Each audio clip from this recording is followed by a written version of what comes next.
The one and only Botticelli.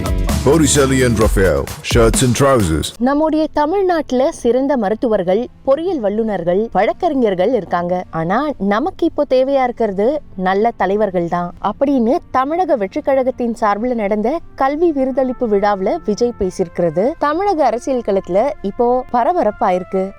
அது மட்டும் இல்லாம விஜயின் 10 நிமிட பேச்சு பல்வேறு கேள்விகளையும் விவாதங்களையும் உண்டாக்கியிருக்கு. 2024ஆம் ஆண்டு 10ஆம் வகுப்பு மற்றும் 12ஆம் வகுப்பு பொதுத் தேர்வுல முதல் இடம் பெற்ற மாணவர்களை ஊக்கப்படுத்தும் விதமா தமிழக வெற்றி கழகத்தின் சார்பில் விருதுகள் வழங்கும் விழா இன்று சென்னை திருவான்மியூர்ல இருக்கக்கூடிய தனியார் மண்டபத்துல நடைபெற்றுச்சு. பரிசளிப்பு விழா தொடங்குறதுக்கு முன்பா தாவேகா தலைவர் விஜய் உரையாற்றினாரு. முதல்ல மாணவர்களுக்கு வாழ்த்துக்களை தெரிவிச்ச விஜய் தொடர்ந்து மாணவர்களின் எதிர்காலத்தை தேர்வு செய்யறது எப்படி அப்படிங்கறது குறித்த சில ஆலோசனைகளை வழங்கினாரு. தொடர்ந்து பேசிய அவரு தமிழ்நாட்டுல உலகத்தரத்துல மருத்துவர்கள், பொறியாளர்கள், வழக்கறிஞர்கள் இருக்காங்க. ஆனா இன்னும் அதிகமா தேவைப்படுறது நல்ல தலைவர்கள். அரசியல் மட்டும் இல்லாம அனைத்து துறைகள்லயும் மேல வரணும் அப்படின்னு பேசினாரு. அது மட்டும் இல்லாம நல்லா படிச்சவங்க அரசியலுக்கு வரணுமா வேண்டாமா, நல்லா படிச்சவங்க தலைவர்களா வரணுமா வேண்டாமா அப்படின்னும் கேள்விகளை எழுப்பினாரு. தொடர்ந்து பேசின அவரு ஒரே செய்திய ஒவ்வொரு நியூஸ் பேப்பர்லயும் வெவ்வேறு மாதிரி வெளியிடுவாங்க. சில பத்திரிகைகள்ல முதல் பக்கத்துல வரக்கூடிய செய்தி மற்ற செய்தித்தாள்கள்ல கடைசி பக்கத்துல கூட போட மாட்டாங்க. செய்தி வேறு, கருத்து வேறு. இது உங்களுக்கு தெரிய வரும். மெயின் ஸ்ட்ரீம் மீடியாவுக்கு இணையா சோசியல் மீடியா சேனல்கள்ல நல்லத கெட்டதாகவும் கெட்டத நல்லதாகவும் கருத்துருவாக்கம் செய்யறாங்க. நீங்க எல்லாத்தையும் பாருங்க, படிங்க. ஆனா எது உண்மை பொய் அப்படின்னு பிரிச்சு பார்க்க கத்துக்கோங்க.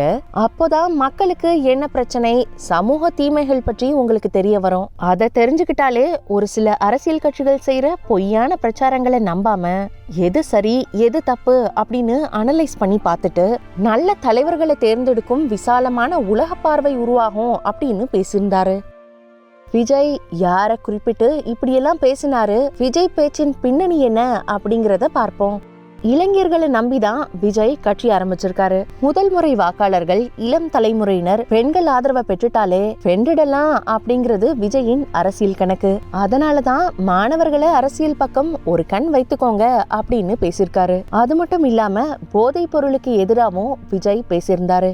அதேவேளை படித்தவர்கள் அரசியலுக்கு வரலாமா வேண்டாமா, தலைவர்களா வரலாமா வேண்டாமா அப்படின்னு கேள்வி எழுப்புனது மாணவர்களை நோக்கி மட்டுமல்ல, தன்னுடைய கட்சி நிர்வாகிகளையும் நோக்கிதான் அப்படிங்கிறாங்க அரசியல் பார்வையாளர்கள். விஜயின் தாவேகாவுல நிர்வாகிகள் நியமனம் இப்போ கட்சிக்குள்ள நடந்துகிட்டு இருக்கு. அதுல நீண்ட கால மக்கள் இயக்க பணியில இருந்தவங்க புதுசா விஜய்க்கு ஆதரவா கட்சிக்குள்ள வந்தவங்களுக்கு முக்கிய பொறுப்புகளை வழங்க கூடாது அப்படின்னு எதிர்ப்புகளை தெரிவிச்சிட்டு இருக்காங்களாம். அவங்களுக்கு புரியும் விதத்துலதான் விஜய் அப்படி பேசியிருக்காரு. அது மட்டும் இல்லாம media, social media, news paper குறித்து அவர் பேசினதெல்லாம் விஜயின் கட்சி மாநாடு குறித்து மாறி மாறி வரக்கூடிய செய்திகளை பற்றி தான். விஜய விமர்சித்து ஒரு சில யூடியூப் சேனல்கள்ல வரக்கூடிய செய்திகளை பார்த்துதான் அப்படி பேசியிருக்காரு. அவங்க ஆளும் தரப்பின் ஆதரவோடு தான் இப்படி எல்லாம் பேசிட்டு இருக்காங்க அப்படிங்கறதே விஜயின் எண்ணம். அதனாலயே விஜய் எனக்கு எதிராக கருத்துருவாக்கம் செய்யறாங்க அப்படின்னு பேசியிருக்காரு அப்படிங்கிறாங்க அரசியல் விமர்சகர்கள்.